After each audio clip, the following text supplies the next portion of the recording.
Hello, I'm Bruce Lorincz, and this show is called Bruce on the Loose, and it enables me to talk to an array of different people in the Wadsworth community. Today, we're very pleased to have two gentlemen that know a little bit about the Blue Tip Parade and Festival. On my immediate left, Dwight Powers, who's Vice President of the committee, and Mike Leavitt, who's the Chairman, President of the committee. And gentlemen, Happy New Year, and thanks for joining me today. And Dwight, why don't we begin by asking you how long you've been involved in this wonderful festival and parade?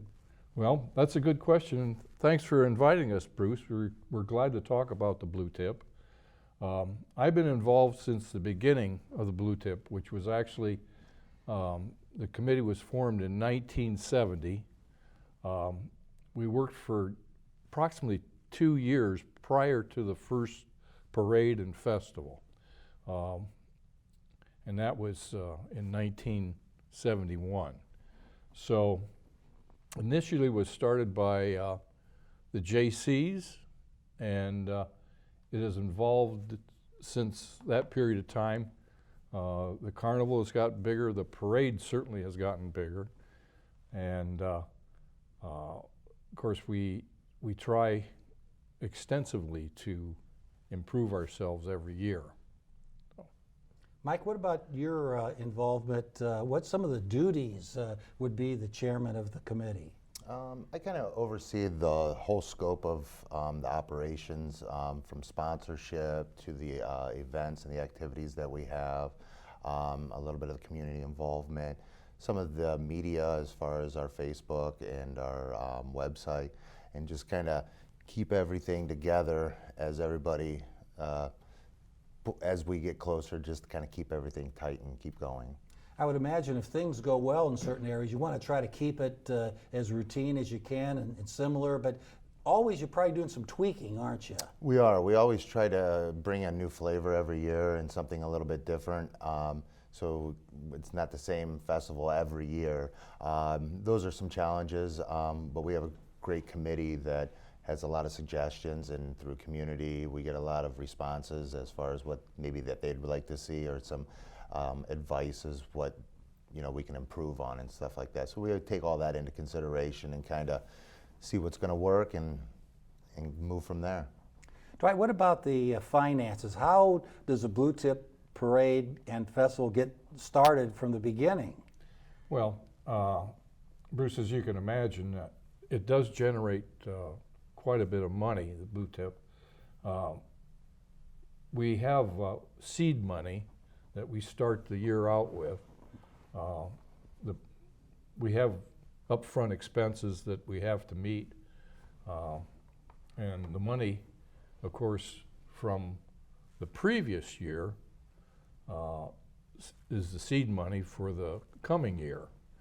So there's always a little cushion in there, but of course the biggest thing is all the profits that we make after our expenses are returned to the community. The majority of the funds, now for example the parade, there's an entry fee for the parade which covers basically the expenses of putting the parade on. The run, which is the 5K, for example, it pretty well sustains itself through the entry fee that the runners pay to enter the race.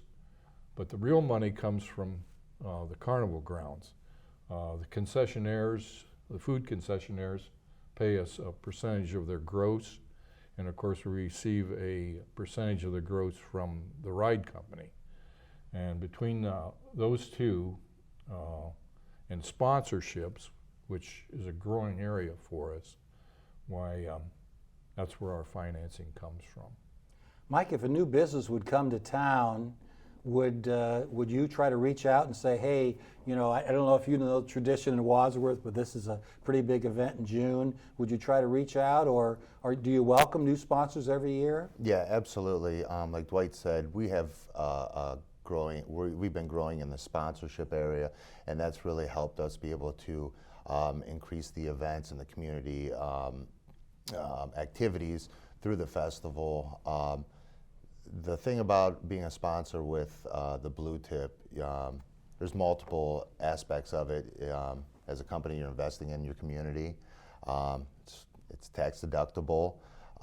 As far as the array of exposure from an advertising standpoint from a business, you've got the exposure in the parade, you have multimedia avenues as far as our website, our Facebook page where we, even the paper, radio shows, where we advertise for our sponsors that help them out. So as far as a business and a value of investing in it, I really think it's a great investment for a business to get involved just because of the amount of exposure that they're going to get over the 5-day period of time, and even prior to that when we're advertising and stuff like that. So I would say there's a good 30-day month circle of where they get a lot of exposure, and it creates quite a value for them.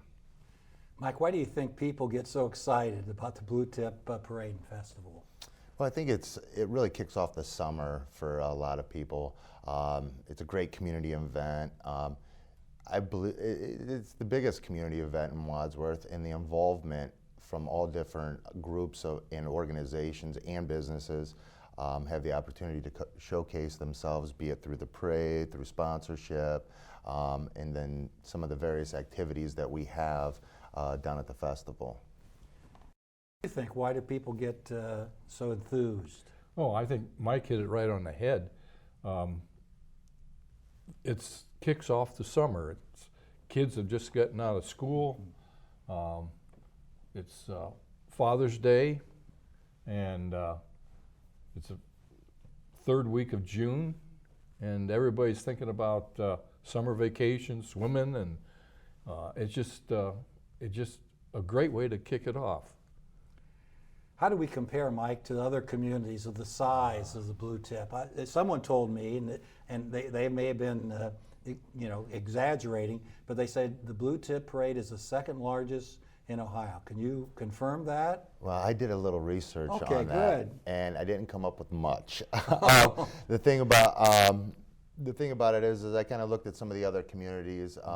Being that we have a 5-day long festival, as far as the attendance of that, I think it's pretty good. Some of the other festivals, maybe a 1-day festival or maybe a weekend festival. So I think as far as the duration of our festival, 5-day, I think that's pretty solid. And as far as the parade goes, being that a lot of people set up probably 4 or 5 days in advance to the parade, all I can say is a very well attended festival and parade.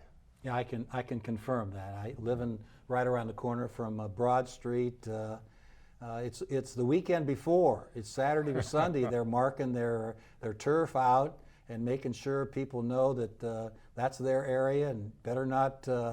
We don't allow squatters here, and Yep. they just can't wait for the parade, and it is a very exciting event.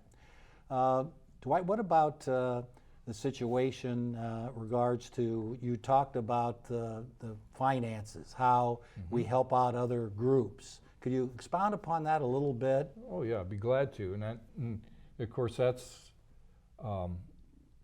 goes back to a little bit of our history. As I stated before, the JCs were the ones that initiated the Blue Tip. And of course in the mid-'80s, for numerous reasons, the JCs disbanded, and at that period of time, there was 4 of us actually got together who were former JCs and decided, hey, we have to carry this tradition forward. And at that period of time, we decided that any profits that were made from the Blue Tip, we would return to the community. And I guess the best example I could state is that last year we gave out just a shade over $40,000 back to the community through 32 different organizations in town. And that's one of our criteria, is that if we're going to give a grant money out to an organization, they have to use their resources in Wadsworth, because that's where the money was generated. So of the 32 that we gave out last year, some of the grants were $300-400 all the way up to $2,500. So we try to give the organizations what they ask for. Sometimes we can, sometimes we can't. Mike, that has to make the committee feel really good. That, I mean, I even had no idea, and I've been in Wadsworth for quite a few years now.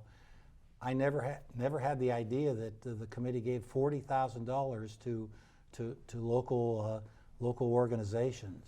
Yeah, it's great. We've over the years we've really increased, and we've really focused on being able to generate more funds to be able to give to all these organizations. As time moves on, we always have different organizations, and they have different requirements, and different needs arise as time moves on.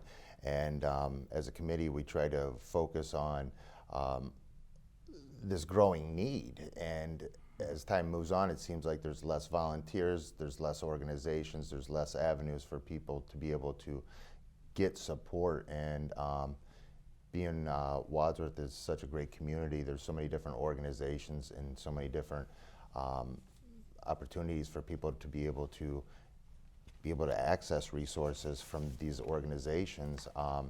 It's quite amazing to see how many different organizations that we do have in Wadsworth that support so many of the needs that we have in Wadsworth. And to be honest with you, until you kind of attend one of our award ceremonies where we do give our grants out, you don't realize how many different organizations that we do have in Wadsworth. And I think that was kind of an eye-opener to me when I began on this committee, was to see how many charitable organizations we really do have in Wadsworth, and how many people are willing to give and help support the needs of Wadsworth as a whole. And I think as a committee, what that does is when we see that all those needs, it pushes us to work even harder to try to be able to help them meet their needs, to be able to continue what they're doing. We're really kind of I want to say a little bit of the fuel for the engines that they run to be able to do what they do in their community on a daily basis. I mean, we get to do ours for, the 5 days we have our festival, but and there's some planning on the front end of it, and then there's some wrap up on the back end of it. But for these people that do this on a daily, weekly basis, year round, is a testament to their organizations. Mike, you talked about earlier, you were kind of the overseer of all sorts of situations and categories. What about the weather? How do you plan? I know you don't have a crystal ball, but with that length of the festival, you probably every year run into some bad weather. What do you do? We've had some years that have been absolutely wonderful. We've had some years that have been so-so. I don't think we've had a catastrophic year yet, at least in the time that I've been on. I know the parade is the show must go on, and I don't believe in the history of the parade. Dwight might be able to help me with this, that it's ever been canceled. It's never been canceled. There's been years where it looks like it's bad, and then all of a sudden the sun comes out and we're and the show goes on. As far as the festival, and we have had some times where we've had some rainouts, and usually Bates, our amusement company, kind of helps dictate whether it's going to be a go or whether it's not, just more so on the lines of safety. And then as a committee, we kind of coordinate with them to say, yeah, it's probably going to be a washout. It's probably not going to be a very profitable day, and that we should probably scratch it and move on. Now, with that being said, some of the years in the past, even though we have had that, it's amazing how if the next day the weather is nice, it seems like we get an influx of people on the next day that people maybe were wanting to come that day of the bad weather. So, in the end, it seems like it all kind of averages out, weather permitting or not. I think there's a certain amount of people that have expectations that they're going to go, and if they can't go today, they're going tomorrow. What about the Grand Marshal, Dwight? How do you determine who the Grand Marshal may be? Okay, the way the committee's set up, we have different committees, subcommittees that handle different items, and actually the parade is run by Tom Morris, who is our present city prosecutor, and Tom actually oversees all the aspects of the parade. The Grand Marshal, we kind of kick that around in the committee as a whole and decide who or whom may be a candidate as Grand Marshal, whether it's an athletic team or it's an individual that we'd like to see run our parade. That's how we do it. Tell us a little bit about the history. I know we have this This baby right here. right here. This is the blue match. tip right this here. Is, this is the match. it. Okay. This is what sits on the square. In all, this is just the head that I've brought in today, but it sits on a 16-foot wooden stick, and all total, the match itself is just under 19 foot high. Inside the top of this head is a burner, and the gas, which is propane, it's lit by propane. The burner diffuses the gas as it comes up the match, and that's why you have that flickering flame that you see. And for anyone that cares, this is painted gloss sea side, and this is gloss deep blue. That's just a bit of trivia if anybody would want to know that. And the match itself,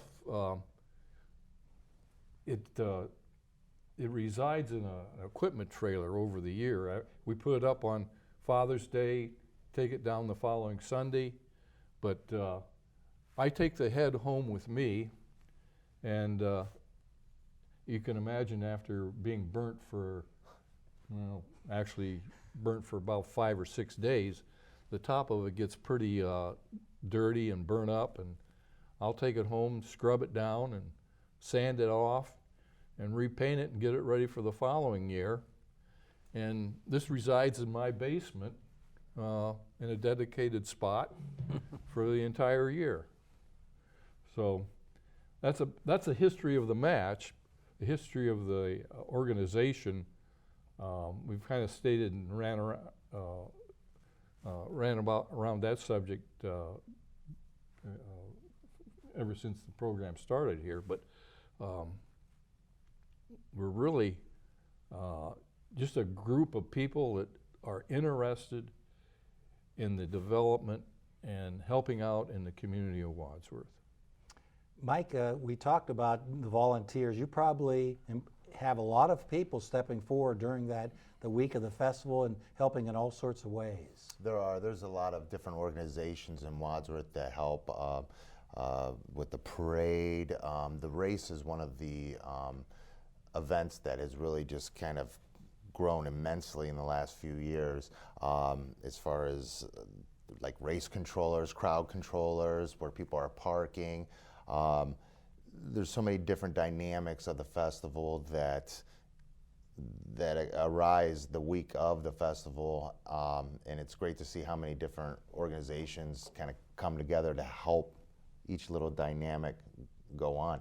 Even as the president, sometimes it surprises me because there's some subcommittees, and just to see the immense amount of support those people that bring. I mean, there's probably 40, 50 different volunteers that help organize and sustain the race, being on the path, and you know, the marker people, the traffic flow people, the police. It's just crazy to see how many people actually are really involved. I mean, we have our committee, but there's such a larger group that is part of this festival. Maybe we should use this time to apologize to the public for last year. We were talking about weather events. If you remember on Thursday night we had a tremendous storm. In the parking lot where we park all the cars, it was flooded, and the next day we come in on Friday, and I don't know how many. I suppose we had probably 50 cars that we were pushing and shoving to get them out of the parking lot, but it also happens at football games. What about neighboring communities, Mike? How are they contacted? You know, it seems like every year more fire trucks, and the noise certainly is generated from those each and every year. Who makes the contacts? And it seems like each year more and more neighboring communities join in. You know, I did speak to Tom about this before, as far as the registration. Usually, if you wanted to be in the parade, there's a registration, and they sign up for it.